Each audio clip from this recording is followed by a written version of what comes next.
Hi friends, welcome to Raji's tasty world. വട്ടയപ്പമില്ലാതെ എന്ത് Christmas അല്ലേ. ഇന്ന് നമുക്ക് നല്ല പഞ്ഞ പോലെയുള്ള വട്ടയപ്പം എങ്ങനെ തയ്യാറാക്കാമെന്നൊന്ന് നോക്കിയാലോ.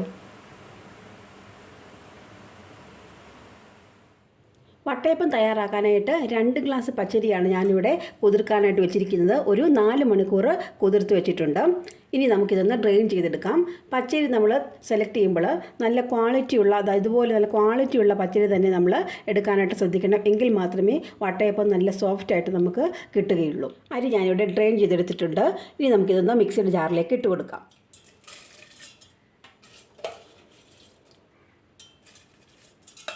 അരി ഞാനിവിടെ മിക്സിയുടെ ജാറിലേക്ക് ഇട്ട് കൊടുത്തിട്ടുണ്ട്. ഇനി നമുക്ക് ഇതിലേക്ക് ഇട്ട് കൊടുക്കാനുള്ളത് 1 കപ്പ് തേങ്ങയാണ്. നല്ല പച്ച തേങ്ങ നല്ല എടുക്കാനായിട്ട് ശ്രദ്ധിക്കണം കേട്ടോ. പച്ചത്തേങ്ങ എന്ന് ഞാൻ ഉദ്ദേശിച്ചത് നല്ല ഫ്രഷ് ആയിട്ടുള്ള തേങ്ങയാണ് കേട്ടോ. ഇനി ഞാൻ ഇതിലേക്ക് ചേർത്ത് കൊടുക്കുന്നത് ഒരു 3 ടേബിൾ സ്പൂൺ വൈറ്റ് റൈസാണ്, വേവിച്ച റൈസാണിത്. റൈസ് ഇല്ലെങ്കിൽ വെള്ള അവൽ ചേർത്താലും മതിയാവും. ഇവിടെ നമ്മൾ കപ്പിയൊന്നും കാച്ചാതെ തന്നെയാണ് ഈ വട്ടയപ്പം തയ്യാറാക്കുന്നത്. ഇനി ഞാൻ ഇതിലേക്ക് ഒഴിച്ച് കൊടുക്കുന്നത് 1/2 കപ്പ് തേങ്ങാ വെള്ളമാണ്.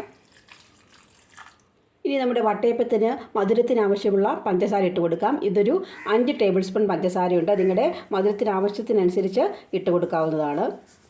ഇത് 3 ഏലക്കയുടെ കുരുവാണ്, അതും കൂടെ നമുക്ക് ഇട്ട് കൊടുക്കാം.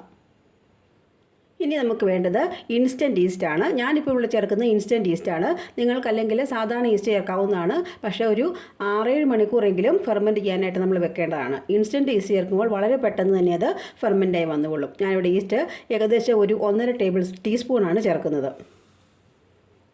ഇനി ആവശ്യത്തിന് വെള്ളവും കൂടെ ചേർത്തിട്ട് നമുക്ക് നന്നായിട്ടൊന്ന് അരച്ചെടുക്കാം.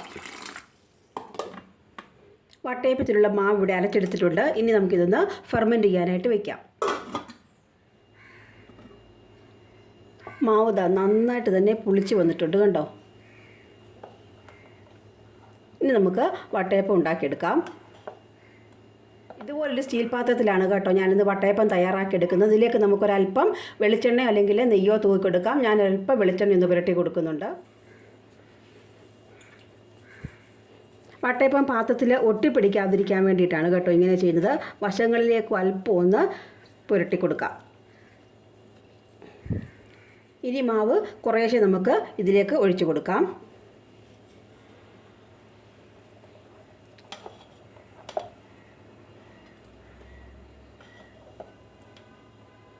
എത്രയാണോ വട്ടയപ്പത്തിന് കനം വേണ്ടത് അതിനനുസരിച്ചുള്ള മാവ് വേണം ഒഴിച്ചു കൊടുക്കാനായിട്ട്.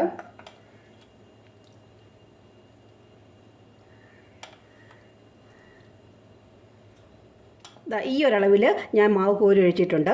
ഇനി നമുക്കിതൊന്ന് ആവി കയറ്റിയെടുക്കാം.